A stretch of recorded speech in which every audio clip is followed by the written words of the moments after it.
ನಮಸ್ಕಾರ. ಇಂದು ನಾವು ಚೋಲೆ ಮಾಡೋಣ. ಮೊದಲಿಗೆ ಇಂದಿನ ದಿನ ರಾತ್ರಿ ನೆನೆಸಿಟ್ಕೊಂಡಿರೋ ಕಡಲೆಕಾಳನ್ನು ಕುಕ್ಕರಿನಲ್ಲಿ ಹಾಕಿ 2 ವಿಷಲ್ ಕೂಗಿಸಿಕೊಳ್ಳೋಣ. ನಂತರ ಒಂದು 4 ಈರುಳ್ಳಿ ಹೆಚ್ಚಿಟ್ಟುಕೊಳ್ಳೋಣ. ಒಂದು 4 ಹಸಿರುಮೆಣಸಿನಕಾಯನ್ನು ತೊಳೆದು ಮಿಕ್ಸಿ ಜಾರಿಗೆ ಹಾಕಿ, ಒಂದು 2 ಇಂಚು ಶುಂಠಿಯನ್ನು ಹಾಕಿ ಮತ್ತು ಬೇಯಿಸಿಟ್ಕೊಂಡಿರೋ ಒಂದು ಸೌಟು ಕಡಲೆಕಾಳನ್ನು ಹಾಕ್ಕೊಂಡು ಒಂದು 5-6 ಎಸಳು ಬೆಳ್ಳುಳ್ಳಿ ಹಾಕಿ, ತೊಳೆದಿಟ್ಕೊಂಡಿರೋ ಕೊತ್ತಂಬರಿ ಸೊಪ್ಪನ್ನು ಹಾಕಿ, ಹೆಚ್ಚಿಟ್ಕೊಂಡಿರೋ ಒಂದು ಈರುಳ್ಳಿ ಹಾಕಿ, ಸ್ವಲ್ಪ ನೀರು ಹಾಕಿ ಗಟ್ಟಿಯಾಗಿ ರುಬ್ಕೊಳ್ಳೋಣ.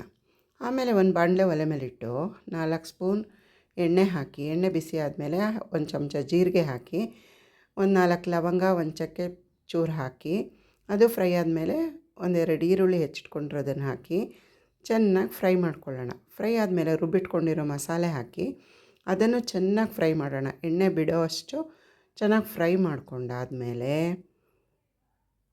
ಒಂದು ಅರ್ಧ ಚಮಚ ಅರಿಶಿನ ಪುಡಿ, ಅರ್ಧ ಚಮಚ ಗರಂ ಮಸಾಲ ಪುಡಿ, ಅರ್ಧ ಚಮಚ ಜೀರಿಗೆ ಪುಡಿ, ಅರ್ಧ ಚಮಚ ಕಾಳುಮೆಣಸು ಪುಡಿ, ಅರ್ಧ ಚಮಚ ಅಚ್ಚ ಖಾರದ ಪುಡಿ ಮತ್ತು ಧನಿಯಾ ಪುಡಿ ಎಲ್ಲವನ್ನು ಹಾಕಿ ಚೆನ್ನಾಗಿ ಮಿಕ್ಸ್ ಮಾಡ್ಕೊಳ್ಳೋಣ. ಚೆನ್ನಾಗಿ ಮಿಕ್ಸ್ ಮಾಡ್ಕೊಂಡಾದಮೇಲೆ ಬೇಯಿಸಿಟ್ಕೊಂಡಿರ್ತೀವಲ್ಲ ಆ ಕಡಲೆಕಾಳು ನೀರು ಸಮೇತನೇ ಹಾಕ್ಕೊಳ್ಳೋಣ. ಹಾಕ್ಕೊಂಡು ಚೆನ್ನಾಗೆಲ್ಲ ಮಿಕ್ಸ್ ಮಾಡ್ಕೊಂಡು ಕನ್ಸಿಸ್ಟೆನ್ಸಿ ಸರಿ ಮಾಡಿಕೊಂಡು ರುಚಿಗೆ ತಕ್ಕಷ್ಟು ಉಪ್ಪನ್ನು ಹಾಕ್ಕೊಂಡು ಚೆನ್ನಾಗಿ ಮಿಕ್ಸ್ ಮಾಡಿ, ಸ್ವಲ್ಪ ನೀರು ಹಾಕಿ ಸ್ವಲ್ಪ ಕುದಿಸ್ಕೊಂಡಾದಮೇಲೆ